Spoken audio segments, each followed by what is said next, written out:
Hi, it's Paul Camillos. Welcome to Series 5 of Shooting the Breeze. Join me and my co-host Jacinta Gavin as we talk to inspiring players, amazing coaches and the legends behind the scenes and at the grassroots of the game. This marks the start of our 4th year of covering women's hoops and women in hoops, and throughout the series we welcome experts like Lyndon Moore from New Zealand and other special guests from across the world to get a global picture of the game. During this series, we'll take a closer look at the grassroots and the passionate people at the community level. And of course, the 30th edition of the FIBA Women's Asia Cup was recently held in Sydney, where the Opals took bronze and Asia's best players put on a show. Hit that subscribe button, and to show your support, rate and leave us a review on iTunes so we reach more listeners.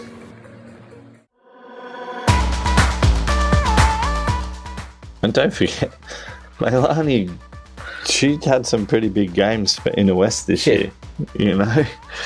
What, she had a 40-point game, didn't she, I think it was? Yep. Yeah, I think it was against Sutherland. She had a 40-point game and she had like 8 threes. Yeah, absolutely. Absolutely. So you can catch fire. Not mucking around there. Like, she brings a lot of experience.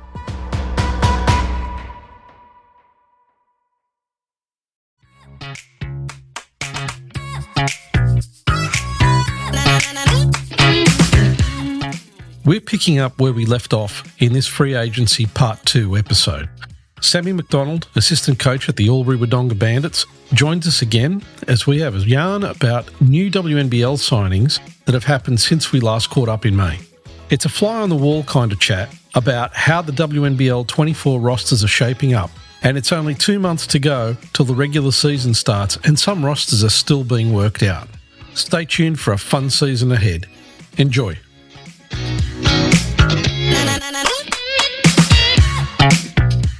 Welcome to Shooting the Breeze. Joining me and my co-host Jacinta Gavin, we've got Sammy Mac coming to us from Albury so we can talk some more about free agency. And there's been a lot that's happened since our last podcast. But firstly, Sammy, how you doing? Oh, I'm doing pretty good. It's great to see you guys again and have another yarn about our favourite sport and the WNBL competition.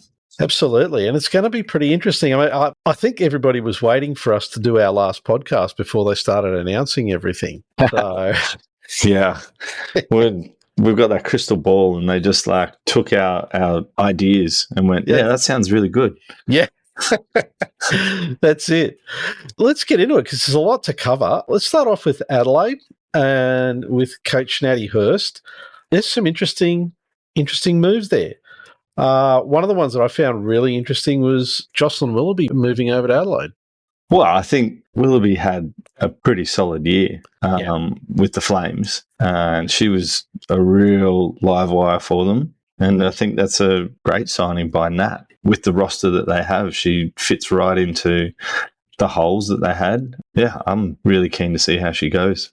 Yeah, I was super surprised. Well, first of all, I was stoked that she was actually coming back to the league, first and foremost, because we have seen definitely a rotating, a revolving door of imports over the last few years, and lots of imports that we love to keep. I still hope Jackie Young comes back to the league one day because she had an outstanding season 2 seasons ago. But, yeah, so excited that Jocelyn Willoughby's coming back.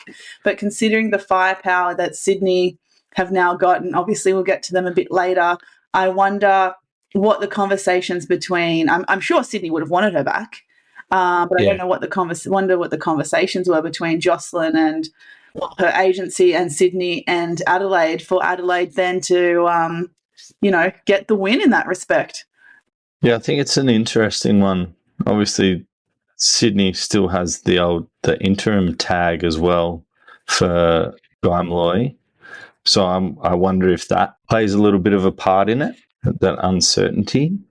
Yeah, or maybe so much less of a role, but a different role. Maybe she could have a bigger role at Adelaide than what she did at Sydney. But then again, Sydney's last roster was all very young and needed some expertise from someone like Jocelyn. So very interesting to know what the conversations between Adelaide and the agent were to say, hey, yeah, we're going with Adelaide. Yeah, because you'd kind of think, given the performance that she put in with Sydney last year, that she would have gone back to Sydney because obviously, I mean, she fitted in well, she played well, it was working for her. So you really do wonder what was the thing that tripped her over to go to Adelaide. And she was club MVP as well at the Sydney Flames Awards last season. And yeah, she was. From what I heard, it wasn't not just her performance on court, but her attitude and culture and what she brought off court in the change room as well, in terms of her personality and her positive energy that really gave her the tipping point to being awarded MVP. It's going to be interesting too. It would be a nice combo with Brianna Turner as well, between Willoughby and Turner, and then you've got Izzy Bourne in there as well. It's not a bad rotation.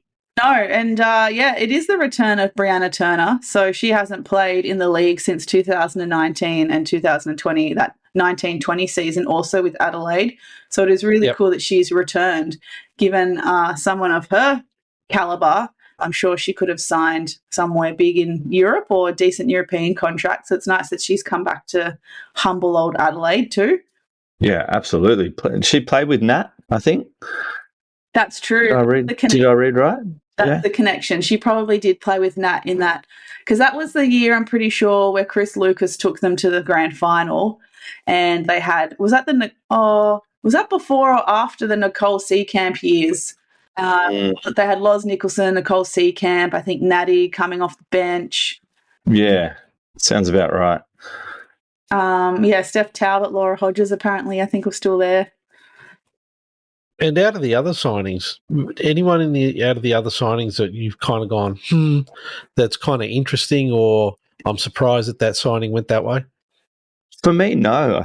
I'm pretty sure we said in the previous podcast about, keeping the likes of Borlays and Brooke Basham and those from last year. So, and then Abby Cabillo, I mean, she got injured, didn't she? So that's why she won't be there this year. The biggest omission for me is Sam Simons. She's Adelaide born and bred. She had, parents who played professionally as well. Her sister Jessie is coming up in the ranks too. So she finished up at St. Mary's and came and played for Adelaide pretty much straight away under Chris Lucas. And I reckon if the awards was still the traditional Rookie of the Year, she was my Rookie of the Year that season. Mm-hmm. And then once Nat Hurst took over as coach, Sam Simons just found herself out of the rotation a lot more. Yeah. She got a lot less court time compared to her previous year. But what's interesting is that she is a free agent. She just played a pretty good NBL 1 South season with Melbourne Tigers. And considering Chris Lucas signed her to Adelaide, but now he's at the Melbourne Boomers. Mm-hmm. She's in Melbourne because her partner Jack Purchase also played NBL 1 South. I'm just kind of waiting. When is Chris Lucas going to sign Sam Simons to the Boomers? It's a no-brainer. Yeah, I think we did mention that too in the previous pod. Like, all roads point to her being there. I think it will be something that probably does get done.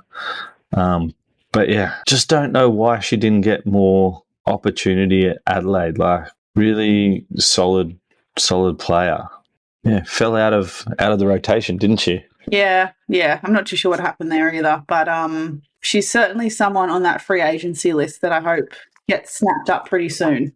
Yeah, good to see Lizzie Tonks over there. I think that's good, following Nat from Canberra in NBL 1. So she had another standout year, and I'll be interested to see what her role's like now on this team. And interesting signing as well, Taylor Mole finished up in college and has now got a spot with Adelaide. Yes. She's even a DP, which is really cool. So she's been playing up, I think, in Cairns for NBL 1 North. So, it would be great to see Taylor Mole make her debut in a full roster spot. And it looks like Adelaide still need 2 development players. There's 3 previous development players still on the free agency list. So I'm not sure what's going to happen there, if they're going to return. You imagine Jasmine Fijo would come back because she's been playing really well again in NBL 1 Central. But nothing official. Let's move along to talk about Bendigo, because there's been a lot of interesting moves down in Bendigo. Let's start looking at this. And I'm going to say the one that really surprised me, and I mean, there's a lot of great signings here, but one that surprised me because it came totally out of left field was Casey Samuels. Yeah. Did not expect that one, but that's a good signing. It's a really good signing. She's been playing really, really well over in the NBL 1 West with Rocky. Yeah. 19.5 points per game, 4.8 rebounds. Yeah, I'm keen to see how this translates now with a few years removed from the WNBL competition. A bit more mature, level-headed, possibly. Yeah, because she is one of two people returning to the WNBL this season who had to go via Europe. So she played NBL 1 North and then I think played in Malta for a season and has now found a way back via, like you said, Sammy, via Rockingham Flames in NBL 1 West to Bendigo. So she's really covering a lot of the globe with her basketball. Frequent flyer miles. Wrapping them up for retirement. I think that was a really interesting signing as well. I wonder if she is probably a little bit of a good fit in a sense that she has size like Megan McKay, even though she's probably not a true centre, but she's got a little bit more scoring prowess compared to the likes of Mahadi and McLean maybe. I think it is a good signing. I think she'll be able to boost that roster and that bench a little bit more. Yeah, absolutely.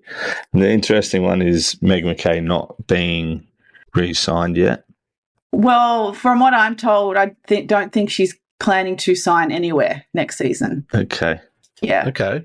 Which is upsetting in a sense that she just absolutely dominated every level of NBL 1. That's what I was just about to say.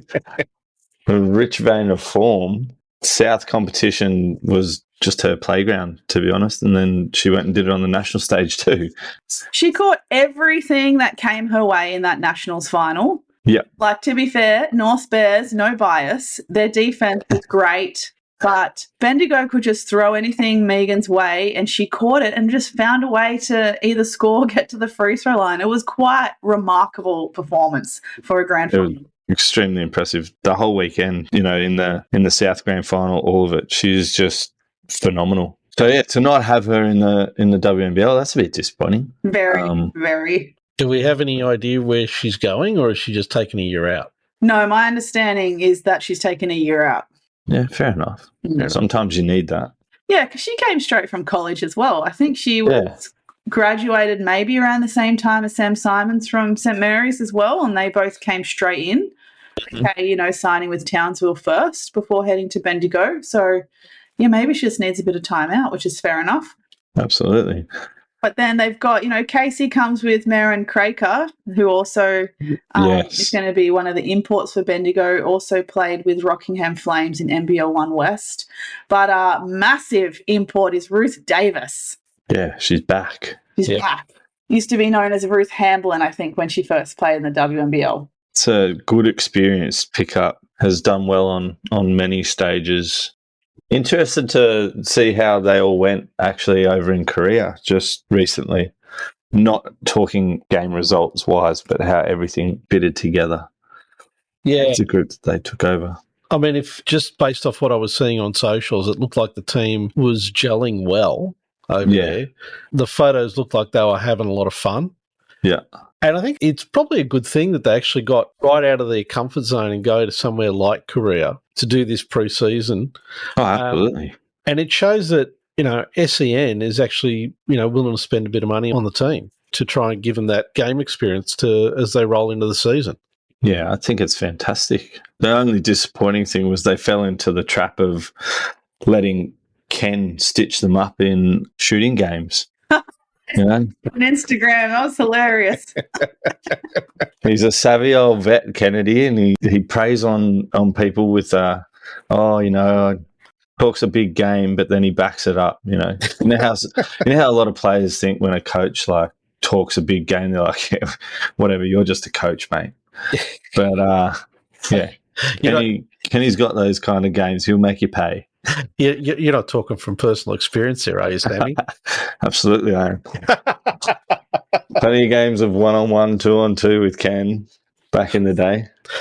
I think Just going back on that trip to Korea, Bendigo, just keep in mind, didn't take their full roster. So No, that's right. they didn't take Kelsey Griffin, didn't attend, Alex Wilson, Kelly Wilson, and Abby Werong. And I don't know if Ezra McGoldrick went either. So it wasn't their full roster, but the likes of Lacandro, Froling attended. What's super interesting in those who attended, because I think Bendigo are yet to sign any development players, is that Emma Mahadi, Isabella, is it Brankett, that played for Mount Gambier? Yep. Micah Simpson, Lina Hollingsworth, who was DP for Southside last season. So they all went on the Korean trip as well. So I'm not sure if they're on the train-on squad or fighting for DP spots, but I thought it was interesting that they got to go on that trip, and Lina Hollingsworth's, suiting up for another club 1 year out. Yeah, it's pretty cool. Massive experience for those potential DP players. So, interesting one.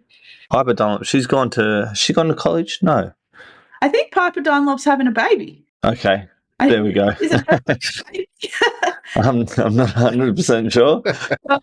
And Netta, I don't know. Mahadi, we spoke about. Mary Golding, unfortunately, having that horrific car accident. Yeah. But she's on the mend, which is great. She's been posting some content on her Instagram account, updating everyone with her recovery and her rehab.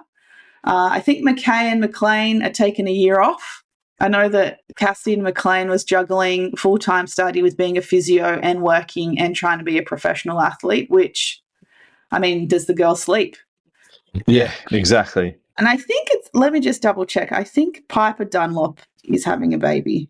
Okay, well, while that's getting checked, is there anybody else in that lineup that you kind of you look at and you go, yeah, good pickup, or it's going to be interesting in the mix?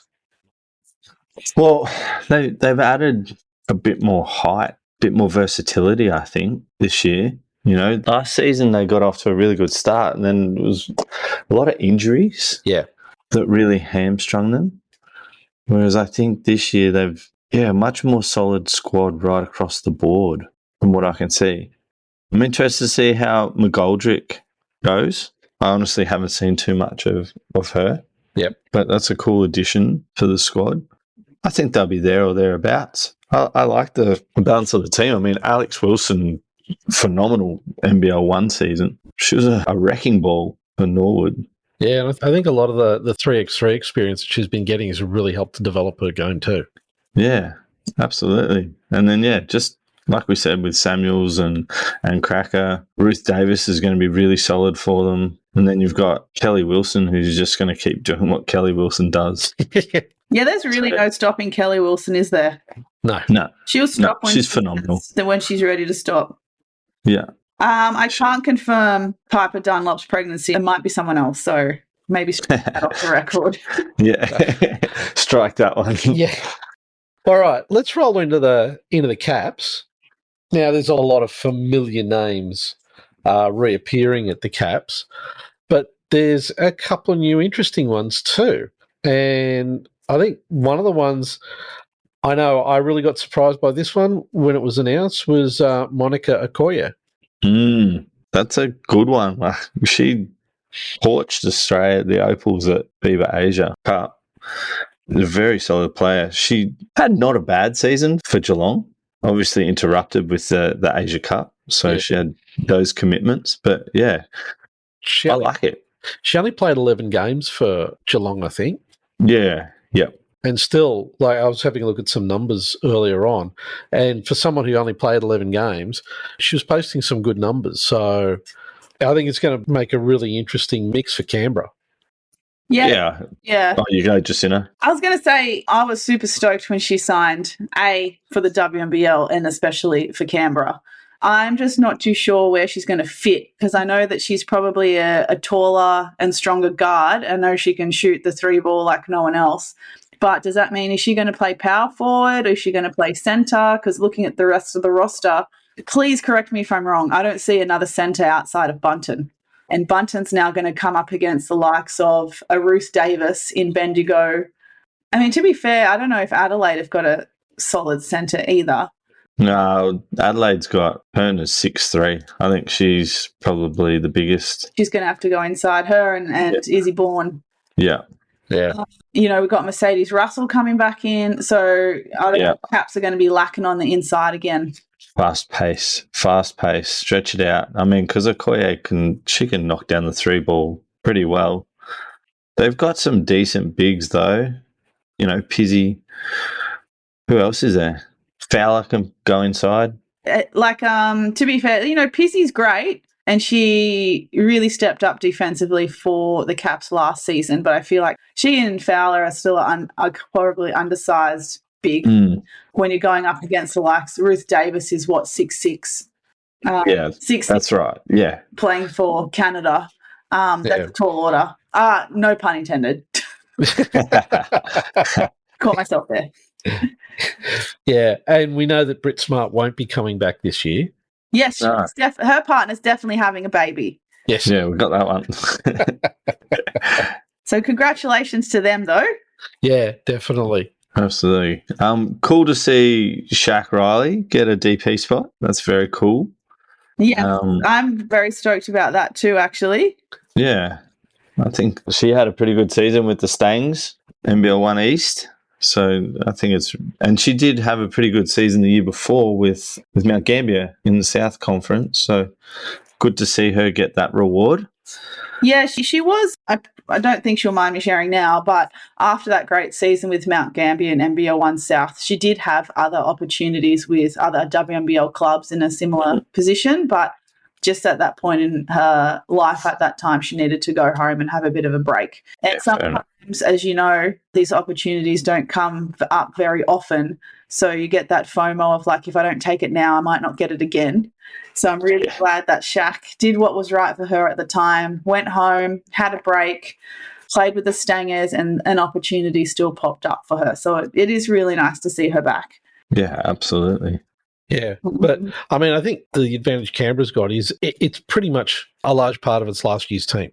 Yeah, agreed. They've got continuity. Yeah, and I think that's going to give them some opportunities, especially with some of the other teams that we're going to talk about where there's been wholesale changes. Yeah, definitely. I like the addition too of Alex Sharp. That's a really good one. She was awesome over in NBL 1 West. And I also like Jada Clark getting a gig. That's a real good one. She's a very, very solid player. Yeah, I'm hoping Sharp will play a bigger role for the Caps because she had really great 2 seasons back-to-back with Perth Lynx. Yeah. And she's just gone away with the Opals for that unique China tour that they did. Yep. And I say unique in a good way. Yeah, so she's just been with them, and some of the reports I've heard about Sharp from those types of Opals occasions is that she's just a great athlete, very coachable, great hustler. So I'm hoping that she'll play a bigger role in this Caps team compared to what she did at Perth. Yeah. Interesting that Tuliak has been promoted to a full roster spot. Oh, yeah, I just noticed that. That's cool. She had a stop-start season in NBL 1 East with injury. So hopefully she's over that. She's a solid player. And hopefully Talia Tupaya comes back relatively healthy because her shoulder was giving her some trouble at FIBA Asia Cup earlier in the year.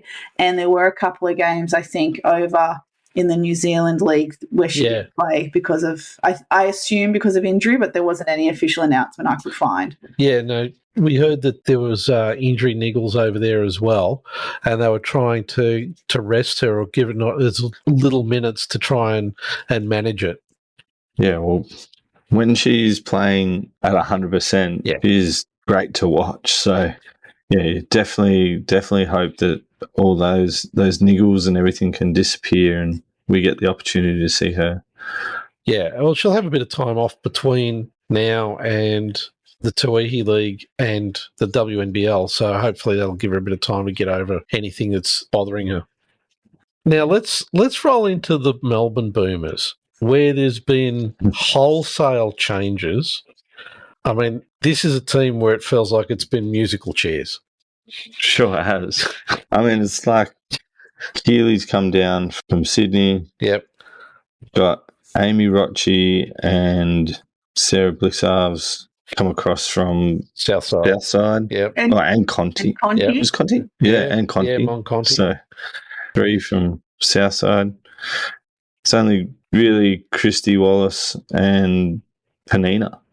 Yeah, and one of the really interesting one, again, that I've been looking at recently, Jordan Canada, based off the numbers that she's been posting over in the WNBA for the LA Sparks. I saw somewhere where she was leading the league in steals this season so far. Correct me if I'm wrong on that one.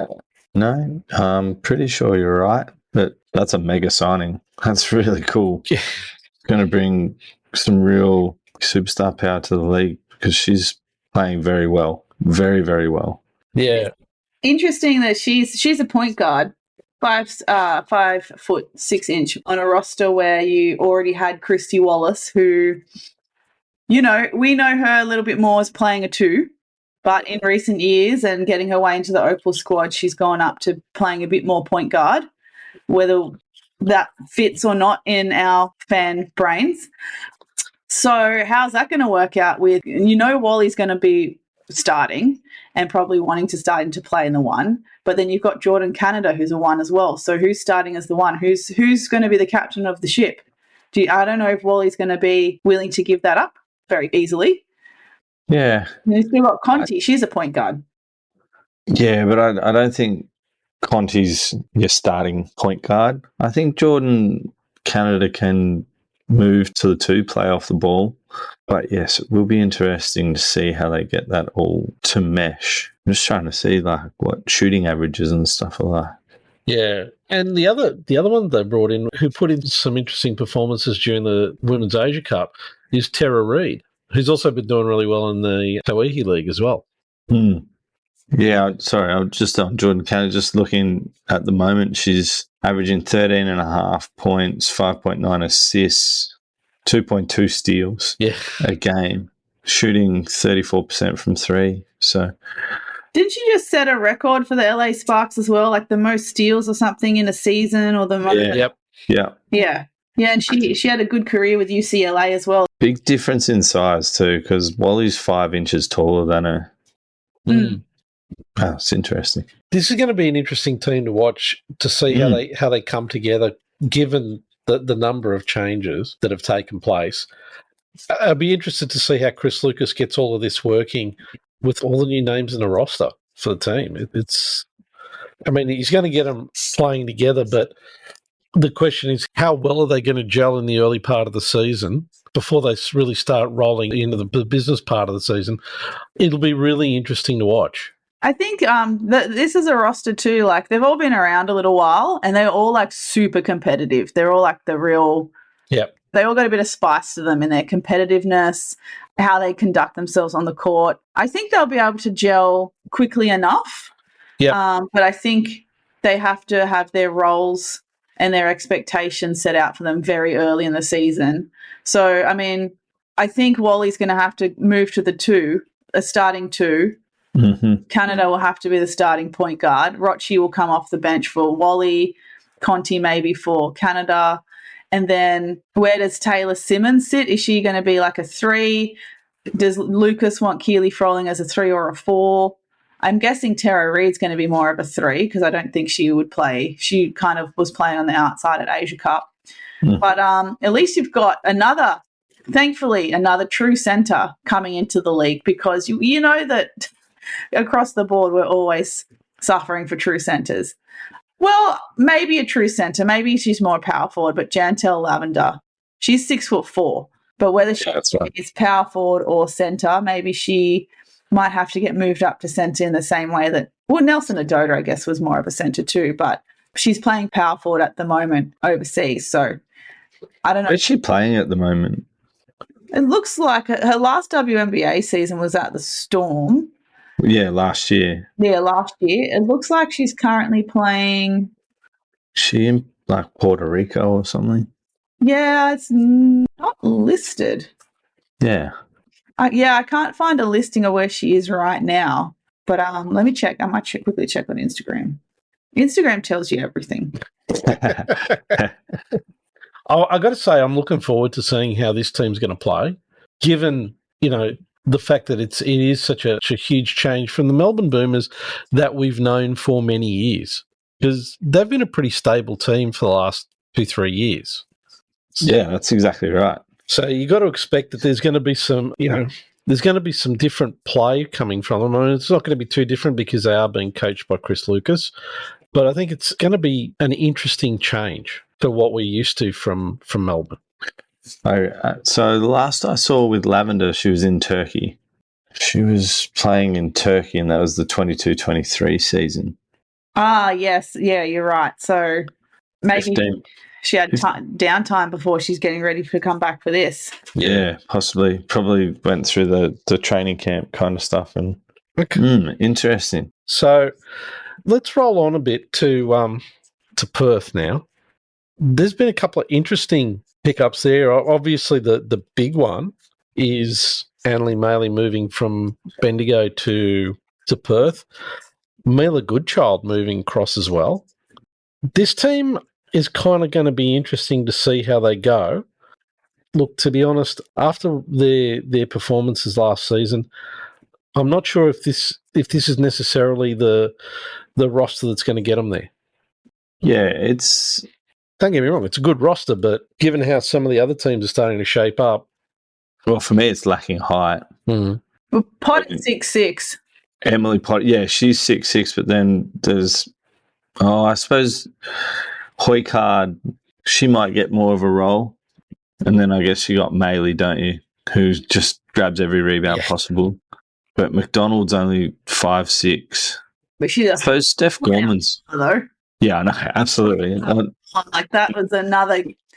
That's a good one, isn't it? Huge surprise signing. I was like, my God. But that also gave me indication of like, okay, someone is going to be financially supporting the club. If they're able to sign McDonald, they must have some cash coming in somewhere. Like the savior of University of Arizona, right, in NCAA finals a couple of years ago. But, yeah, and then obviously now know that Rio Tinto is going to be a major sponsor of the Wildcats and the Lynx, as conflicting as that may be. But that's why I'm like, okay, they got McDonald. They had to be showing something. Yeah, she's a flat-out baller, but, yeah, she, like you said, there's literally a foot between her and Potter, Sammy. Yeah, there is, isn't there? Yeah, I don't know. Steph Gorman is a great signing. Defensive Player of the Year over in the West, MVP of the Grand Final, and former Wodonga Junior. So shout out to Wodonga basketball. That's good. Mila Goodchild, that's a great signing. Really excited to see how she goes. Yeah. Really, really exciting. Alex Chibatoni coming back. Yes. Which is a really cool story. Former Bandit as well. Shout out to the Bandits. Sorry. No, that's fine. Just got to point out all the links here. But yeah, Amy Atwell had another cracking season, didn't she, for NBL 1 after like a pretty good season, WNBL season as well. So look for her to go to a new level. But yeah, I just don't know. Interesting. Yeah, it's interesting. I think there's going to be a few unanswered questions about Perth until maybe the third or fourth round in, but remember, they've still got 3 spots to sign. That's right. Still got 3 That's exactly and DP. So considering McDonald was their most recent announcement and signing, I reckon now that Rio Tinto is on board, they're probably still shopping around for someone else. So Potter's going to need a backup. I feel like the spots 1 to 3 are pretty much covered between Foster, Chibatoni, Gorban, Clinch, Hoykart, Atwell. That's Maley can be a 3 or 4. I reckon they need another really good 4 and a backup centre to back up Potter. Yeah. In those 3 spots. They've still got 3 spots and DP spots to go. So who's floating around? Australians floating around. Well, I mean, Kalani Purcell's now back on court. Yeah. So it should be a great 4. Yeah, we were just talking about that before we came on air, weren't we, Paul, with Kalani, whether she goes back to Sydney.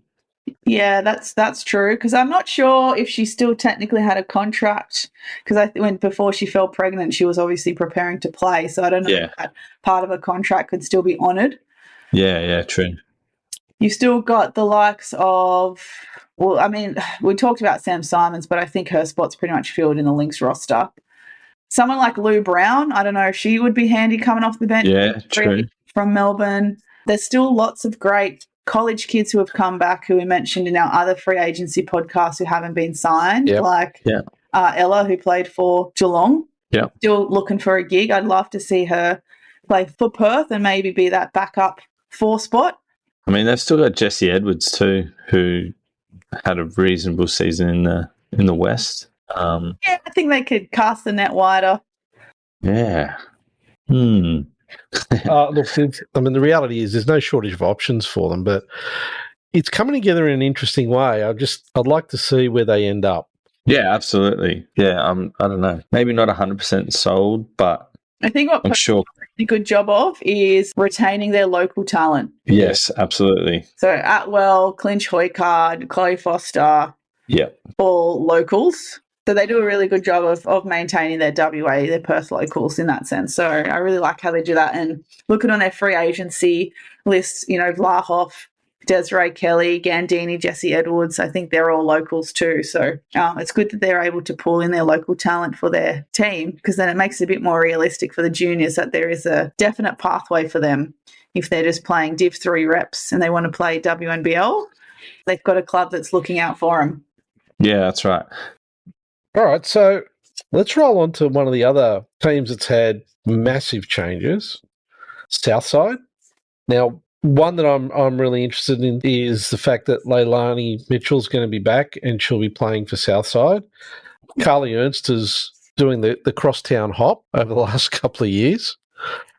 And, so we've also got, other people have moved from Melbourne to Southside, and they've still got a lot of spots that they haven't announced. So it's kind of going to be interesting to see how that one works out.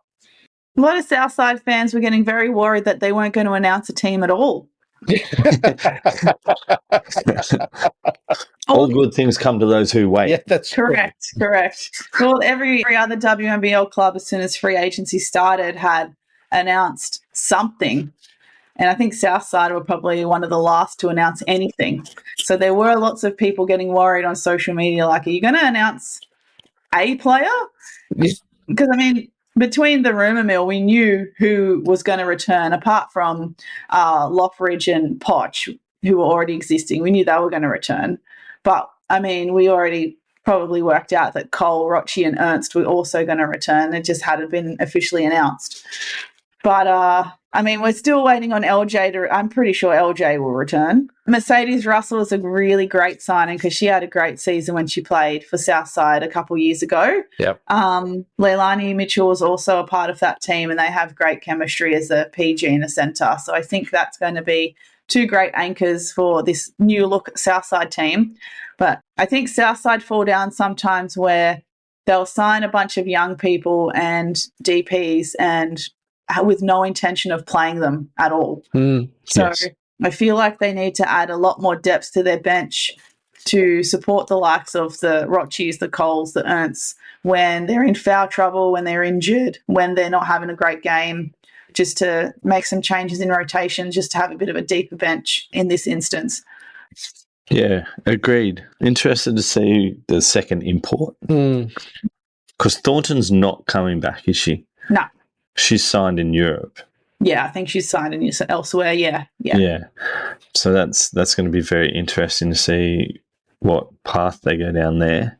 And there's still a lot of open slots for this team. Yeah, absolutely. What have they got? They've got Beck Cole, Maddie Rochi, so there's your 1-2. Well, you got Leia's the one as well, so... Yeah, so more competition there to see who... I could see Leilani coming off the bench initially, that wise head.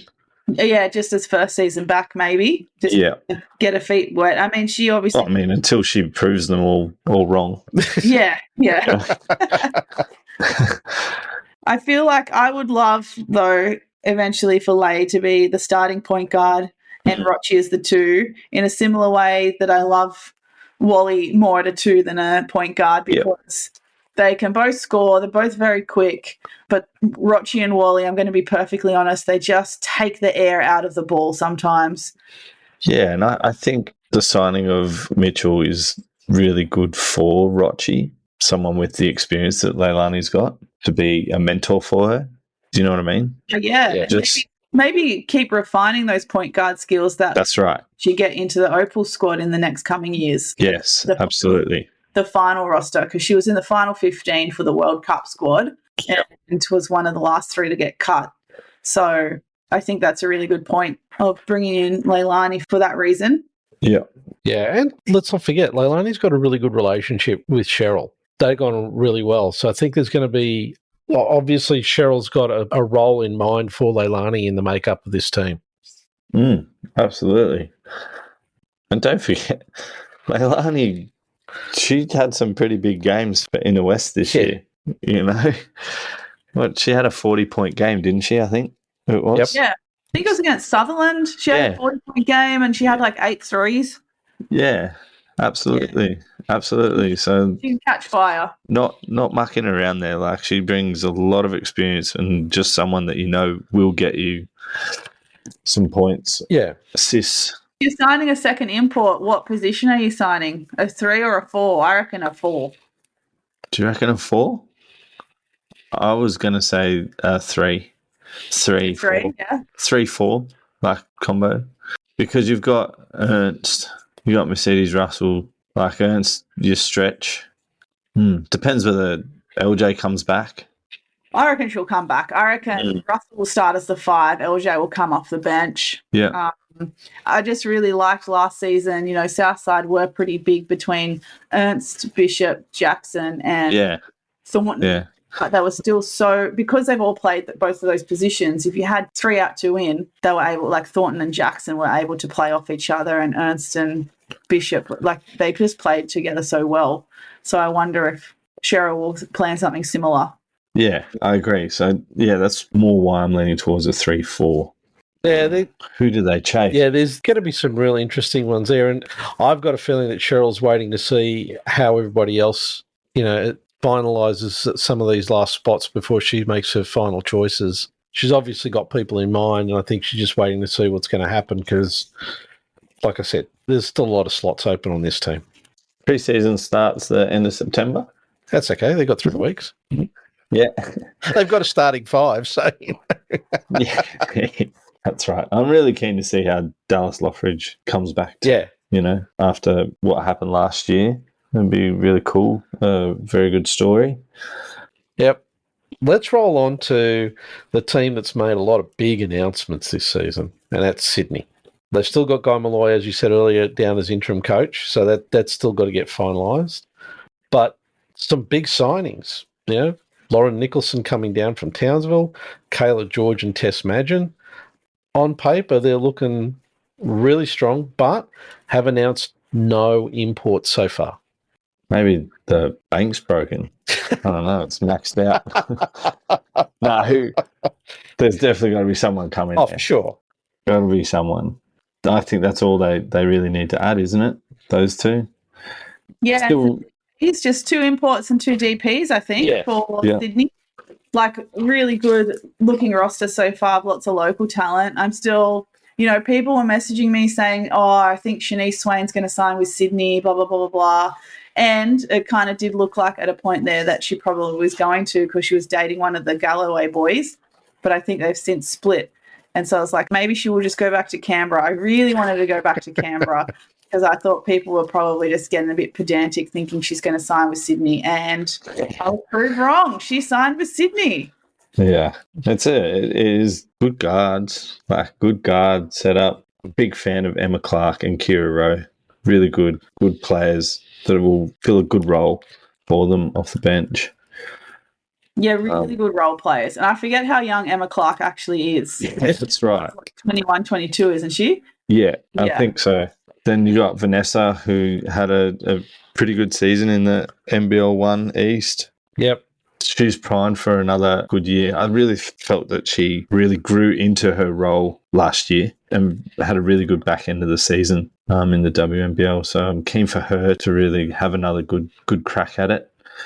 Speaking of, or actually looking at it with 2 imports and then DPs, that may actually rule Kalani out for Sydney. So... Yeah, but I'll tell you the one I think I think that Kayla coming in is a huge shift for Sydney, right? A lot of height. But I think Kayla coming in with the experience that she's picked up playing for Las Vegas, she's gonna be doubly dangerous. Yeah, absolutely. Sorry, you go. No, I was just going to say I'm expecting the import to be a true centre, keeping Kayla at 4. You've already got McSpadden, who's a true centre, but she likely won't be starting, in the most respectful way I can say that. She comes off the bench in WNBL. So I'm guessing the one import will be a centre, but the other has to be a point guard, like a true point guard. Because we know Nicholson and Madgen, sometimes Swain can play, between a 1 and a 2, like be a pretty good combo. But ideally, I don't think any of them are like natural point guards. I would personally like to get, Tess, Nicholson, Swain in those positions in transition where they can be scoring threats as soon as possible, catching transition threes, making attacks on the rim rather than having to deal with bringing the ball up the court. So that's what I'm guessing that they're looking for at the moment. Hopefully, they've actually found someone. That's what I'm worried about. I'm worried that they actually haven't found anyone. With this whole interim coach business. I'm sure there's going to be, some players are going to be looking at that going, well, how much longer is this whole interim thing going to continue? Maybe Kayla will bring Chelsea Gray and Asia Wilson with a problem solved. That is a sold-out season in record time. Absolutely. I would do them. They'll just come for a working holiday. They wouldn't even have to do half the workouts. I would literally drive to Sydney every weekend to go and watch that. We better get our media accreditation in ASAP to make sure that we get our passes. Yeah, absolutely. But DPs, I was hoping that they were going to sign Christina Moore, who is a Hornsby junior, came back from a great college career to play NBL 1 East and balled out. I was really hoping that she was going to be signed, at least as a development player for Sydney, but she is signed to play over in Europe, like in Belgium or something. But I really hope the DPs are going to be locals because other than Nicholson and Panousis, 2 very good locals to be representing the Flames still, doesn't have as much local flavour compared to some of the other clubs. So that's my hope. And I do have it on authority that they will have also signed coaches, but because of the ongoing thing with the previous coach, they're not allowed to announce anything just yet. Yeah. That's going to be just throwing the spanner in the works for Sydney. Yeah. What about like Lily Rotano and Maddie Allen?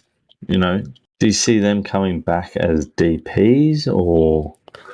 When I spoke to Maddie Allen at the WNBL Awards, I asked her if she enjoyed the season, if she wants to come back, and she was a bit ambivalent. Oh, yeah, okay. I think not because she didn't enjoy the season or like playing at that level, and she played really well that. Yeah, she did, absolutely. And I reckon she's definitely got another season in her. But I think in terms of the lifestyle, maybe. And how that fits with what she wants to do with her life off court, I think that's what she was weighing up in her mind. Yeah, that's fair. Yeah. Okay. And down to the last team, current champions, Townsville Fire. And interesting. Look, me personally, I'm happy to see Al Koenig back on the floor. Would have been great if she'd come back to Sydney, but we'll just let that one slide for now.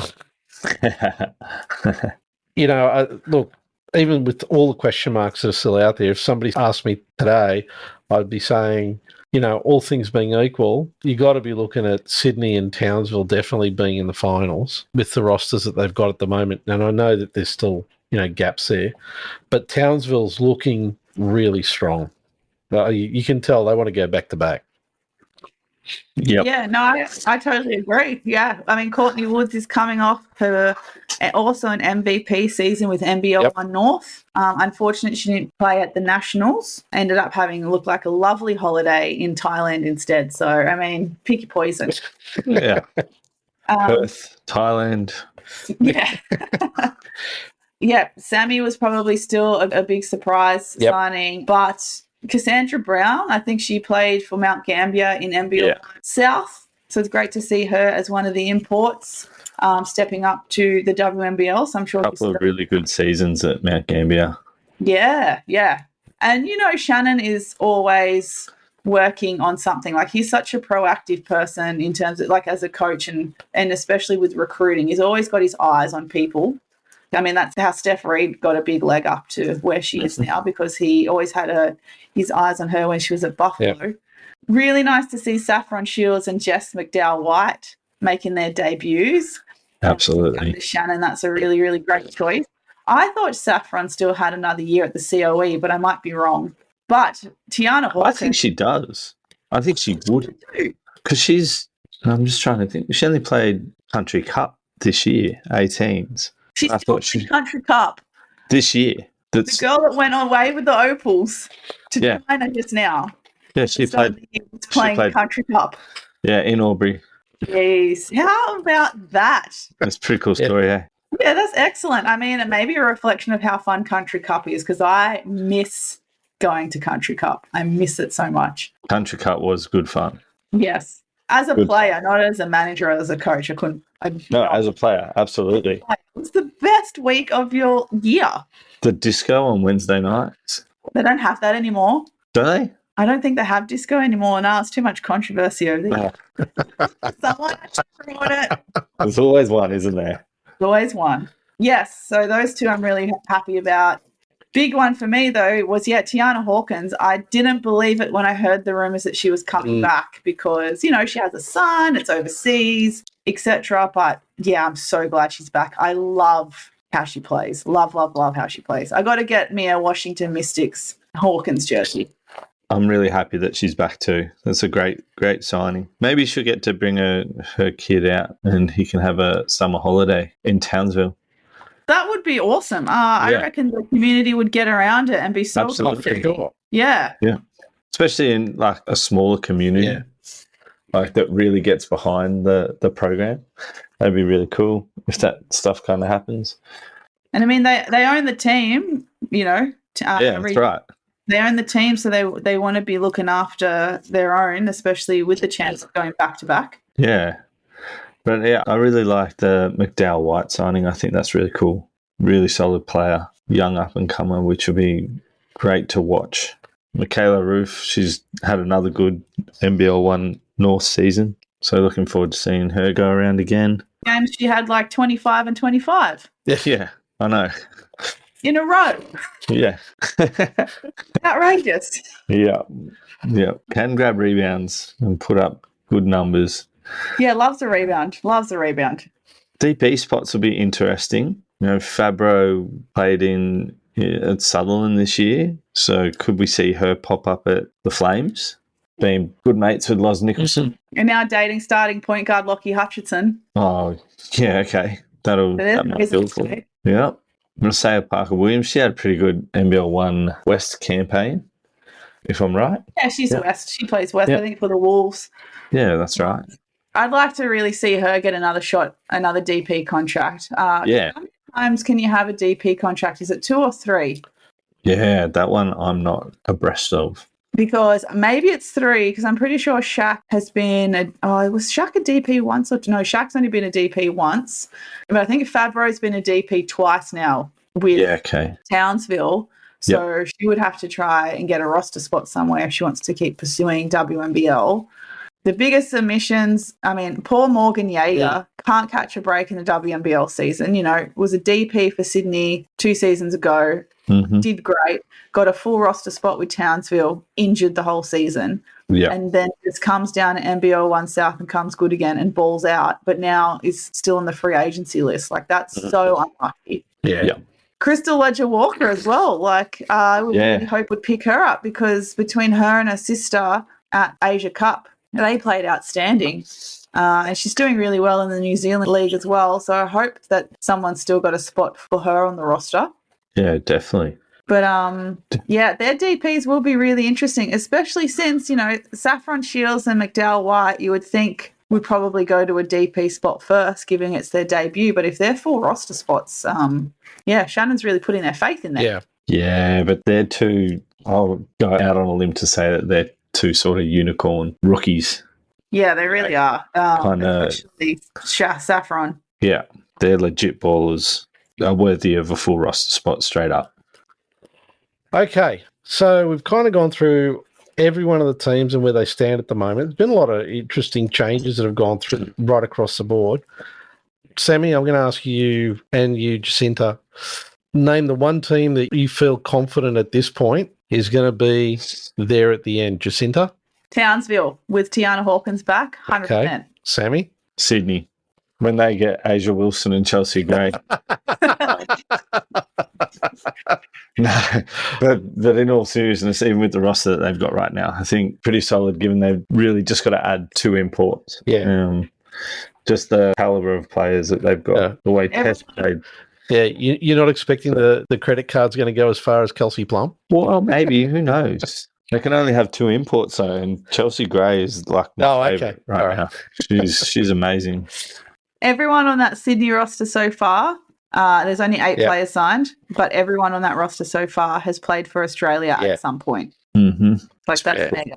That's mega. Cool, isn't it? Emma Clark, even more recently with 3x3, Kira Rowe as a junior under Shannon. I'm pretty sure she was part of that under-17 team that won the gold. Mm-hmm. Tess we know, Loz we know, Kayla we know, Shanice we know, Ness as a junior, Lara in that same team. Yeah, they're just flat-out ballers. Yeah. Yeah. Okay. Guys, thanks so much. It'll be interesting to see as we get closer to the season how all these slots get filled up. Sammy, as always, great to have you on. Jacinta, as always, great getting your input into this. And let's see how things pan out. Thanks for having me. It's great to have a chat with you guys and really looking forward to the upcoming season. It's going to be exciting.